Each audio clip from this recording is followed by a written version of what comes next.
চট্টগ্রামের আনোয়ারার বুক জুড়ে বিস্তৃত কেইফিজেড। এটি প্রকৃতি ও পরিকল্পিত উন্নয়নের এক অন্যরকম মেলবন্ধন।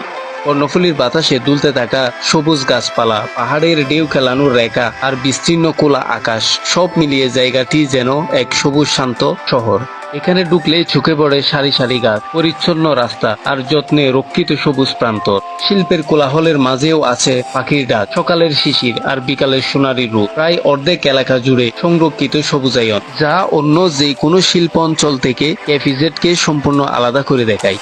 এই পাহাড়গুলো শুধু মাটি আর পাথরের নয়, এগুলো আমাদের নিঃশ্বাস, আমাদের শান্তি, আমাদের বেঁচে থাকার এক টুকরো আশ্রয়।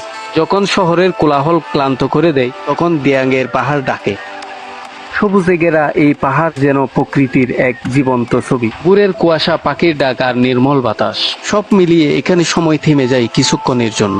এই জায়গা শুধু একটি পাহাড় নয়, এটা আমাদের প্রকৃতির প্রতি ভালোবাসার এক নিঃশব্দ গল্প। এখানকার পাহাড়গুলো যেন গল্প বলে, সবুজের গল্প, শান্তির গল্প, বেঁচে থাকার গল্প। ভোরের প্রথম আলো যখন গাছের পাতায় পড়ে আর কুয়াশা যখন ধীরে ধীরে সরে যায়, তখন মনে হয় প্রকৃতি যেন নিজ হাতে এঁকেছে এই জীবন্ত ছবি। পাখির ডাক, হালকা বাতাস, সব মিলিয়ে এক প্রশান্ত অনুভূতি। চট্টগ্রামের দেয়াং পাহাড় কেইফিজেড প্রকৃতির বুকে এক নিঃশব্দ স্বর্গ। পাহাড়, সবুজ আর নিঃশ্বাস নেওয়ার মতো নির্মল বাতাস, এই তিনটে শব্দই যেন ধরা যায় কেইফিজেডকে। এখানে প্রকৃতি যেন নিজের শান্তির রাজ্য গড়ে তুলেছে। দর্শক, এখন আমরা কেইফিজেডে আসি। কেইফিজেডে মেন গেট দিয়ে ঢুকতে চাইলে ওখানে সিকিউরিটি গার্ড আছে, তাদের পারমিশন প্রয়োজন হয়। সেই জন্য আমরা পাহাড় দিয়ে গিরিপথ দিয়ে প্রবেশ করে ফেলি। যদি একটু ভয়ঙ্কর, এদিকে হাতি থাকে। দেখতে পাচ্ছেন পাহাড়ি গিরিপথ। দেখতে এটা সাধারণ পাহাড়ি পথ মনে হলেও কিন্তু এটা কোনো মানুষের রাস্তা নয়, এটা হাতিদের চলাচলের পথ। এটা অনেক দিনের চেনা পথ। এই পথ ধরে তারা খুঁজে বেড়ায় খাবার, পানি আর নিরাপদ আশ্রয়।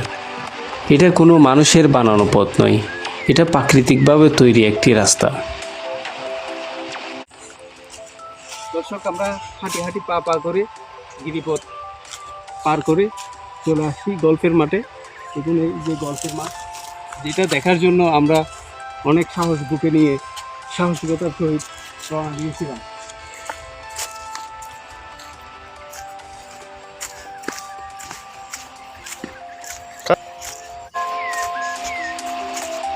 এখানে রয়েছে গল্ফের মাঠ। কেইফিজেডের গল্ফের কুষ্টি যেন সবুজ কার্পেটের মতো বিছানো। দূর থেকে দেখলেই মনে হয় প্রকৃতি যেন নিজের হাতে এঁকেছে এই মাঠের নকশা। এখানে দাঁড়িয়ে যেন মনে হয় শিল্প আর প্রকৃতি পাশাপাশি থেকেও কিভাবে ভারসাম্য রাখতে পারে তার জীবন্ত উদাহরণ এই স্থান। এটি সবুজের মাঝে গড়ে ওঠা এক স্বপ্ন নগরী, যেখানে কারখানার দেয়ালের পাশে দুলে উঠে গাছের পাতা, আর গল্ফের মাঠে সবুজে মিশে যায় পাহাড়ি বাতাসের নীরবতা। ভোর হলে এখানে শুধু সূর্য ওঠে না, উঠে হাজারো মানুষের স্বপ্ন, আর জেগে উঠে প্রকৃতি। শিশির ভেজা ঘাস, রাস্তার দুই পাশে সারি সারি সবুজ গাছ, মনে হয় যেন শিল্প আর প্রকৃতি হাত ধরাধরি করে হাঁটছে। 1983 সালে প্রতিষ্ঠিত এই শিল্প অঞ্চল আজ বাংলাদেশের অর্থনীতির এক শক্ত স্তম্ভ। প্রতিদিন অসংখ্য শ্রমিক এখানে কাজ করেন, তাদের পরিশ্রমে দেশের বৈদেশিক মুদ্রার ভান্ডার সমৃদ্ধ হয়। শিল্পের মাঝে থেকেও কেইফিজেড হারায়নি তার সবুজ সৌন্দর্য। এখানে খোলা মাঠ আছে, আছে পরিচ্ছন্ন পরিবেশ, আছে পরিকল্পিত অবকাঠামো। বিকালে যখন সূর্যের আলো কারখানার দেয়ালে পড়ে, তখন মনে হয় এই শুধু ইট পাথর নয়, এই যেন এক নতুন বাংলাদেশের প্রতিচ্ছবি। এই অঞ্চল আমাদের শেখায় উন্নয়ন মানে শুধু কংক্রিট নয়, উন্নয়ন মানে কর্মসংস্থান, স্বপ্ন, সম্মান আর আত্মমর্যাদা।